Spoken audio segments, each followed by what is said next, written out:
अस्सलाम वालेकुम एवरीवन, कैसे हैं आप सब लोग। आई होप कि आप सब ठीक ठाक होंगे, खैर खैरियत से होंगे। So welcome hair.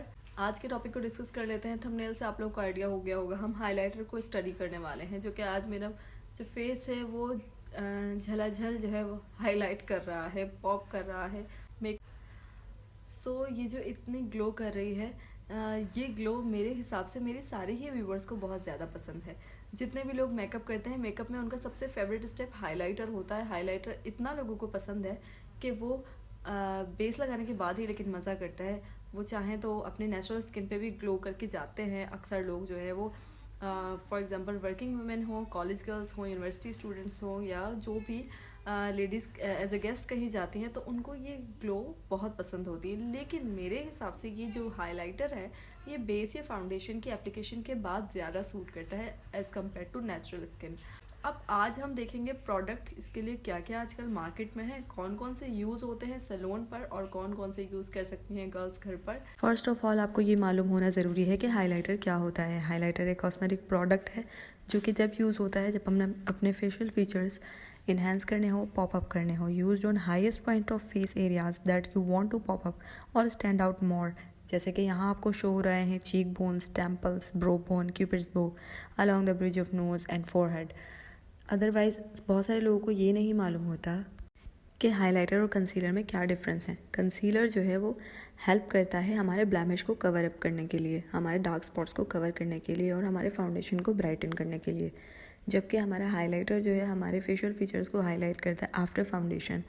तो ये चीज़ को पता होना ज़रूरी है कि कंसीलर और हाइलाइटर दो अलग अलग चीज़ें हैं। नेक्स्ट हम प्रोडक्ट्स को अंडरस्टैंड कर लेते हैं कि हमारे हाइलाइटर के अंदर प्रोडक्ट्स कौन कौन से होते हैं। Let's start. सबसे पहला प्रोडक्ट आप लोगों को ये शो कर रही हूँ मैं, एक पैलेट है जिसके अंदर आपको एक हाइलाइटर नज़र आ रहा है। ये वही हाइलाइटर है जो कि मैंने अपनी वीडियो में यूज़ किया हुआ है। इसका नेम है क्रिश्चियन ब्रांड का है, ये CN828। तो एक ये हाइलाइटर आता है हमारे पास। नेक्स्ट इसी तरह से इसकी जो ग्लो मैं आपको शो करूँगी वो बेहतरीन है। आप ये देख सकते हैं कि इसकी जो ग्लो है वो वाइट एंड पिंक मिक्सचर में है। इसके कलर को नोटिस कीजिएगा क्योंकि आगे हम इसके बारे में बात करने वाले हैं। नेक्स्ट हमारा आ गया liquid highlighter. Liquid highlighter spray form में भी आता है, लिक्विड जो है वो ड्रॉप्स की तरह से भी आता है। तो डिफरेंट तरीके से जो है वो अब डिफरेंट ब्रांड्स इसको लॉन्च करते हैं। तो हमारे कुछ कंपनीज़ या कुछ मार्केट्स के अंदर पाउडर हाइलाइटर्स भी अवेलेबल हैं और लिक्विड हाइलाइटर्स भी अवेलेबल हैं। लिक्विड के अंदर बड़ी किस्म आ जाती है, जैसे स्टिक हाइलाइटर हो गया, और लिक्विड के अंदर जो है वो ड्रॉप्स में आ गया, बॉटल में आते हैं, लिक्विड फॉर्म में, स्टिक फॉर्म में आते हैं। बहुत तरह के हाइलाइटर जो है वो लिक्विड में भी लॉन्च हो गए हैं। लेकिन जब लिक्विड हाइलाइटर अप्लाई होता है या क्रीम हाइलाइटर अप्लाई होता है तो वो जब होता है जब आप कोई ड्यूई लुक करना चाह रहे हो। अदरवाइज़ पाउडर हाइलाइटर जो होते हैं वो हमेशा मैट लुक के लिए ही जाते हैं। तो ये दोनों हमारे कॉम्पैक्ट फॉर्म में भी होता है, ये जो पाउडर हाइलाइटर है, और हमारे एक पैलेट फॉर्म में भी होता है, मतलब पाउडर फॉर्म में भी होता है। अब कॉम्पैक्ट फॉर्म में मैं दो शो कर रही हूँ आपको। यहाँ पे क्रिश्चियन का है और दूसरा हमारे पास एक और हाइलाइटर है जो कि डिफरेंट ब्रांड में इस तरह का लॉन्च होता है, जिसमें कई सारे कलर मिल जाते हैं हमें। 6 कलर का पैलेट है ये। इसी तरह 4 कलर, 12 कलर, मल्टी कलर में पैलेट आता है। पैलेट में क्या फ़ायदा होता है, आपको एक जगह कई सारे हाइलाइटर मिल जाते हैं और बेहतरीन कलर्स। मीन्स के इसमें 1 या 2 ही एक्स्ट्रा होते हैं, बट बाकी सब काम के हैं। अभी जो मैं वाइट वाला शो कर रही हूँ ये इतना यूज़ होता है मैं आपको बता नहीं सकती। सैलून के अंदर ये सबसे ज़्यादा यूज़ होता है, ये एक बड़ा ही सीक्रेट है। अब सारे हाइलाइटर मैं शो कर रही हूँ दिखने को एक जैसे लग रहे होते हैं, लेकिन हर कोई अपना एक शेड है और ये हर शेड जो है किसी एक ख़ास स्किन टोन के लिए बनाया गया है। वही चीज़ें आगे हम स्टडी करने वाले हैं। अब आप ये शेड्स देखो, हर शेड एक शेड से डिफरेंट है। दिखने को आपको लगता होगा सब एक ही ग्लो दे रहे हैं, ऐसा कुछ भी नहीं है। ये बात ध्यान में रखें, ये 6 शेड 6 चेहरों के लिए है, ठीक है। डार्क, लाइट, मज़ीद लाइट, फिर पिंक। तो ये चीज़ मैं आगे आपको बताने वाली हूँ कि किस स्किन टोन पर हमें अप्लाई करना है। इसी तरह एक और पैलेट मैं आपको शो कर रही हूँ, इसमें भी कुछ शेड्स दिए हैं। इन शेड्स को भी अंडरस्टैंड करें। कुछ ब्राइट शेड नज़र आ रहे हैं आपको, कुछ डार्क शेड्स नज़र आ रहे हैं और कुछ मीडियम है। तो ऑफ कोर्स ये 3 स्किन टोन्स के लिए हैं, ब्राइट, मीडियम एंड डार्क। तो बहुत सारे ऐसे हाइलाइटर्स होते हैं जो दोनों ही स्किन पर चलते हैं, मीन्स दोनों किस्म की स्किन पर काम करेंगे। वो हाइलाइटर्स कौन से हाइलाइटर्स होते हैं, वो ज़्यादातर हमारे होते हैं पिंक टोन में, जो कि सब पे चलते हैं। नेक्स्ट आपको मैं इसका स्वैच भी दिखा दूँ। अच्छा मैं ये नेचुरल स्किन पे लगा रही हूँ तो ये आपको सॉफ्ट सी लुक दे रहा है, नेचुरल सी लुक दे रहा है एकदम, लेकिन जब आप इसको बेस पे अप्लाई करेंगे तो ये बहुत अमेजिंग लगेगा। अभी नेक्स्ट हम आ गए हैं पाउडर हाइलाइटर पे, जिसको हम कहते हैं लूज़ हाइलाइटर्स। ये कई सारे जो है कई टाइम पहले बहुत ज़्यादा यूज़ होते थे एज अ शाइनर, ये एज अ हाइलाइटर भी अप्लाई कर सकते हैं। इस तरह का पाउडर हाइलाइटर जो होता है लूज़ पाउडर में जो मिल रहा है, ये माहलेज ब्यूटी ब्रांड ने भी लॉन्च किए हैं। बहुत ही पॉपअप करते हैं, बहुत ज़बरदस्त हैं, थोड़े कॉस्टली हैं लेकिन बेहतरीन है। अब ये जो इन्हें हम शाइनर्स कहते हैं, लोग बाय नहीं करते, हम नेक वगैरह पे अप्लाई करते थे मेकअप के बाद। ये एज अ हाइलाइटर आप अप्लाई कर सकते हैं फिक्सिंग स्प्रे के बाद, लेकिन इसका डिफरेंस भी शो करूँगी मैं अभी। नेक्स्ट ये फॉक्यूलर की जार है जिसमें लूज़ पाउडर आया था, ये ख़त्म हुआ था तो मैंने अपना एक हाइलाइटर था जो कि टूट गया था, ब्रेक हो गया था, तो मैंने उसको पाउडर फॉर्म में करके इस तरह से कॉम्पैक्ट में इसमें डाल दिया जार में। ये बहुत प्यारा रिजल्ट देता है, लूजिंग में भी बहुत अच्छा देता है। स्प्रे के बाद आप इसको अप्लाई करें। लेकिन लूज़ फॉर्म में जो हाइलाइटर्स होते हैं वो ज़्यादातर क्या होता है, आपकी ब्यूटी बोन जो होती है नेक एरिया को कवर करने में ज़्यादा बेहतर रहते हैं। फेस पे इसको अप्लाई करने में आपको थोड़ा प्रॉब्लम होता है कि उसके चंक्स यहाँ वहाँ हो जाते हैं, तो आपकी ब्राइडल बेस की फिनिशिंग डिस्टर्ब होती है। तो कॉम्पैक्ट जो हाइलाइटर्स होते हैं मैं वही प्रेफर करूँगी, वही रिकमेंड करूँगी। नेक्स्ट ब्रश, उसको आपने फ़ैन ब्रश के साथ अप्लाई करना है। इस ब्रश को आपने लेना है और अपने प्रोडक्ट के अंदर किस तरह से अप्लाई करना है वो मैं आपको दिखाने लगी हूँ। अब अगर आपके पास ये ब्रश नहीं है तो दूसरे ब्रशेस को भी आपने उसी वे से यूज़ करना है जैसे कि मैं आपको अभी बता रही हूँ। इस तरह करके आपने प्रोडक्ट लेना है और इस तरह करके आपके प्रोडक्ट बिल्कुल नहीं लेना है, उससे आपका प्रोडक्ट ज़ाया होगा और कुछ नहीं। आपने इस तरह प्रोडक्ट लिया और इसे अप्लाई कैसे करना है, आपने इसी वे में एज इट इज़ अप्लाई करना है, ठीक है। स्वेपिंग मोशन में आपने बिल्कुल नहीं करना, प्रोडक्ट ज़ाया होगा। दूसरा, आपका बेस डिस्टर्ब हो सकता है, इन चीज़ों का आपने ख्याल रख रहे हैं। इसी तरह से आपने दूसरे ब्रशेस भी इसी तरह यूज़ करने हैं अगर आपके पास फ़ैन ब्रश नहीं है तो। सो ये टेक्निक थी। अब मैं लूज हाइलाइटर आपको लेके दिखाऊं कि उससे क्या होता है, ये इस तरह साइडों पे चंक फैलने लगता है। तो compact highlighter is best, most recommended. अभी हम शेड्स की बात करने लगे हैं कि हाइलाइटर्स के शेड्स कौन कौन से होते हैं या उन्हें चूज़ किस तरह से किया जाए। तो सबसे पहले आपको अंदाज़ा लगाना होता है कि आपकी स्किन टोन क्या है। मीन्स अगर आप अपनी सेकेंडरी स्किन को अंडरस्टैंड कर ले, सेकेंडरी शेड को, मीन्स जो आपका अंडर टोन होता है, जैसे हमने अंडरस्टैंड किया था वार्म टोन्स या हाँ कूल टोन्स, हमें किस तरह पता चलेगा, हमें हमारी वेन्स से पता चलेगा। अगर ग्रीन रगे हैं तो हमारा जो है वार्म अंडरटोन है, अगर ब्लू रगे हैं तो हमारा कूल अंडरटोन है। और वार्म अंडरटोन में क्या क्या शेड्स आ जाता है ये सारा हम कलर व्हील में और बार बार पढ़ चुके। तो हर जगह कलर व्हील अप्लाई हो रहा है, ये बात अब समझ में आनी चाहिए।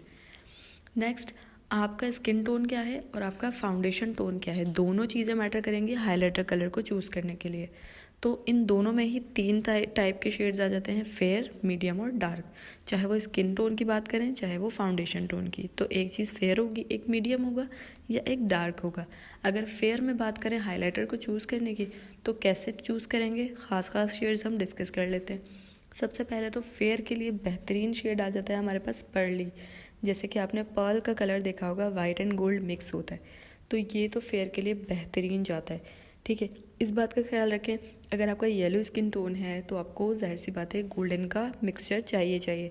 और अगर आपकी फेयर में जो है पिंक अंडरटोन आ रही है, मतलब वाइट है आपके साथ, आपकी कूल अंडरटोन है, तो आपका जो है पिंक के साथ वाइट बहुत अच्छा जाता है।